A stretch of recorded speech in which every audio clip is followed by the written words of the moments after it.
Уважаемые участники, моя презентация будет короткой. Я хотел бы показать вам ресурсы и энергии для школьной программы, то есть школьная программа по применению ресурсов и энергии, ШПИРы, по использованию их. Наверняка многие из вас ее, возможно, уже видели, либо слышали. И я хотел бы с самого начала сказать вам, когда и как она началась. Помните о том подходе снизу вверх, о котором говорила моя коллега Йоханна, когда мы хотим, чтобы инициативы, желания исходили снизу, нежели навязывались государством, либо допустим, Министерством образования. Мы подходим по-другому. Мы помогаем учителям увидеть научно-техническую часть применения прикладных наук к экономическому развитию. Именно в разрезе, через призму энергоэффективности. Все программы энергоэффективности в Норвегии начались с чего? С простого исследования того, каков тот среднестатистический профиль энергопотребителя. Только после изучения потребления, тенденций, паттернов потребления можно понять, какое снабжение нужно и почему нам нужно так много энергоснабжения. Весь этот проект начался 20 лет назад. Да еще тогда никто даже не знал, что такое зеленые навыки. Концепция не существовала. Однако получилось очень эффективно. Это привело к очень конкретным результатам и вдохновило нас запустить программу уже на национальном уровне, таким образом, чтобы она была доступна для учащихся всех школ Норвегии и чтобы она продолжала вдохновлять окружающих. Помните, что многие эти инициативы, они не уникальны, будем откровенны, но для большинства преподавателей в школах это дополнительное бремя, это дополнительная необходимость разработать методологическую документацию, помимо методологии разработать новые уроки. И вообще это излишняя работа. И я как преподаватель скажу вам, преподаватели стремятся не брать что-то новое, у них и так уже очень много работы. Поэтому с чего вот мы начали? Для того, чтобы замотивировать и учащихся, и прежде всего преподавателей. Мы помогли создать методологический пакет, который бы помог им распространить эти знания среди учащихся, сделать их нашими союзниками в нашем зеленом деле.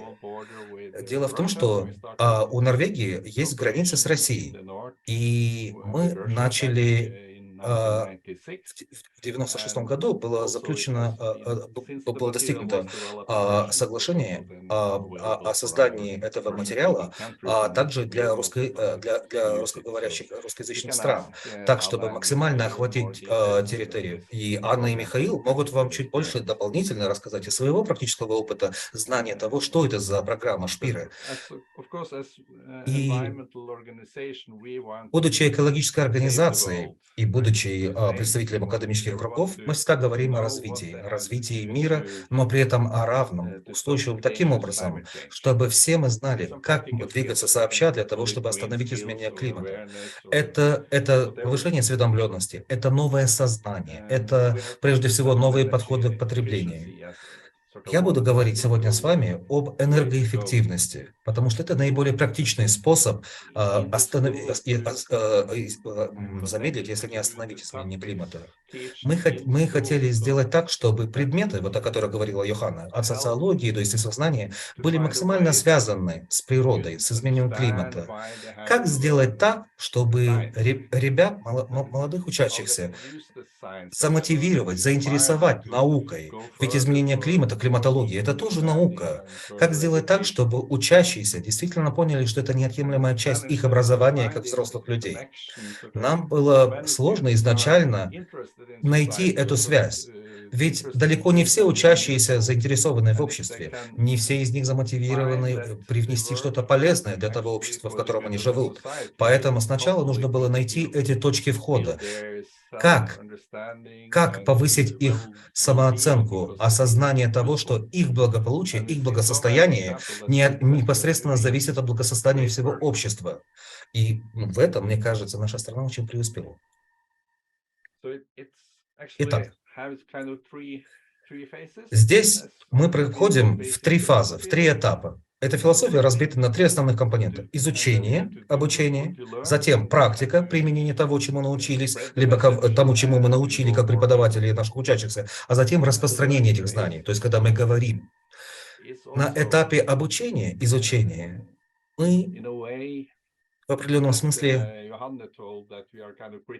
как уже Йоханна говорила, мы начинаем с критического мышления, того, чтобы учащиеся, мы с ними обсуждали наиболее важные вопросы, чтобы они работали вместе в группах со своими преподавателями, с максимальным вовлечением их родителей, которые обладают своими знаниями, традиционные знания, работать с местными предприятиями, спор той информации, которая им нужна для того, чтобы понять, как взаимодействуют частный сектор компании и потребители. И самое главное, чтобы с изменением своего мышления учащиеся не воспринимали так называемые зеленые навыки как нечто, что учитель обязывает их знать. Нет, чтобы они воспринимали это как жизненный навык, который учитель говорит им пригодится в их взрослой жизни.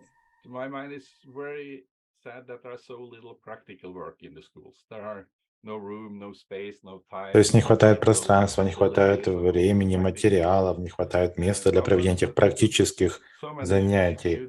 Но опять же, очень много учеников, молодых людей, они очень любят именно практические занятия, не так ли? Именно там, когда они что-то делают практически, они учатся очень многому. И опять же, это два примера. Это построение какого-то системы, такой небольшое отопление, такой простой. И вы здесь можете также увидеть, каким образом вода нагревается с помощью солнца, используя солнечную энергию для нагревания воды. То есть мы делаем утепление, то есть стенок. Здесь нужно прежде всего использовать математику, чтобы физику, чтобы рассчитать, сколько энергии требуется для того, чтобы нагреть воду такого-то объема, какой объем воды должен быть. То есть, опять же, математические и физические навыки задействуются. Другая фотография. Это тоже практическая работа. То есть это родители, у которых есть некоторые навыки, вот плотника в этом случае, да, и он помогает в случае, допустим, если нужно починить двери или окна. Вот, в частности, здесь родитель показывает, как это нужно делать. То есть не только он это делает, но и показывает ученикам, каким образом это делать. То есть столярное мастерство.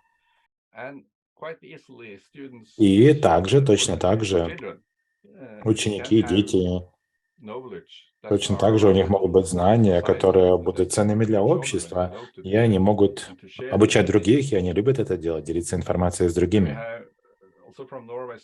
И также в Норвегии очень много примеров, когда переход от одного способа проживания к другому, более устойчивому способу проживания, как правило, этим процессом руководят дети, они лежат в основе этого процесса, они говорят родителям, не курить, например, или, например, не говорят не выбрасывать мусор, отходы определенные.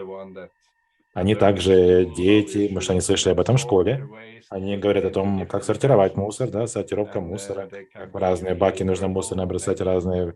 Очень часто они донимают своих родителей даже, если родители делают неправильно, они критикуют, подругивают. И также мы пытаемся максимально, норвежская власть тоже подходит к этому весьма серьезно. То есть как менять привычки населения именно через детей, через учеников. То есть своего рода настраивать детей против родителей, ну, в положительном, добром смысле, чтобы они также росли такими осознанными гражданами. То есть, опять же, очень важно проводить фасилитацию и помогать детям делать все возможное, чтобы они какие-то там, может, брошюры разрабатывали, листовки, либо какие-то идеи давали, как помогать своим семьям, повышать уровень осознанности. Да, и это последний слайд, который я хотел показать. Тот опыт, который мы получили в рамках этой образовательной программы, мы все это подытожили в этой публикации. Поэтому, да, то есть это не столько руководство с практическими примерами, это больше, да, оно называется пособие, но это больше способ помочь учителю осознать, как все связано со всем остальным, то есть как все вещи взаимосвязаны в окружающей среде. Как, допустим, окружающая среда связана с научными тематиками, с тем, что вы преподаете в школах.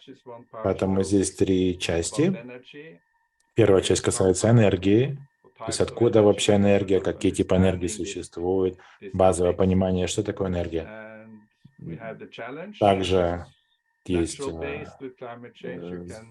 также там говорится об изменении климата, и можно объяснить, да, что такое изменение климата, почему он меняется, что это углекислый газ, сжигание ископаемых видов топлива, природных ископаемых, как потом происходят выбросы. Но также мы говорим о социальных науках, что некоторые страны, у них, допустим, уровень выбросов выше, чем у других, и насколько справедливо, чтобы более богатые, скажем, развитые страны покупали, да, так называемые эти квоты, да, квоты на выбросы у других стран. То есть, опять же, как правило, эти страны, которые менее развиты, они сталкиваются с наибольшими проблемами именно в отношении изменения климата. То есть очень много аспектов, очень много вопросов. Здесь они тоже раскрываются. И третья часть, третья тематика. Что делать? То есть что делать в этом отношении? Здесь мы говорим о целом ряде направлений. Это энергоэффективность, повышение энергоэффективности зданий, изменение способа транспорта и так далее.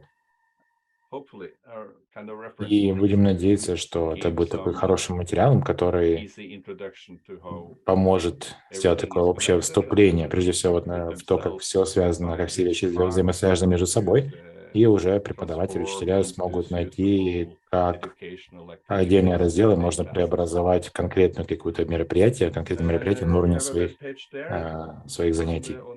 Также здесь у нас отдельное сотрудничество с Российским экологическим союзом.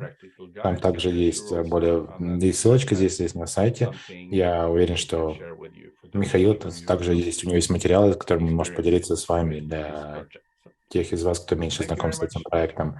На этом, в принципе, все с моей стороны.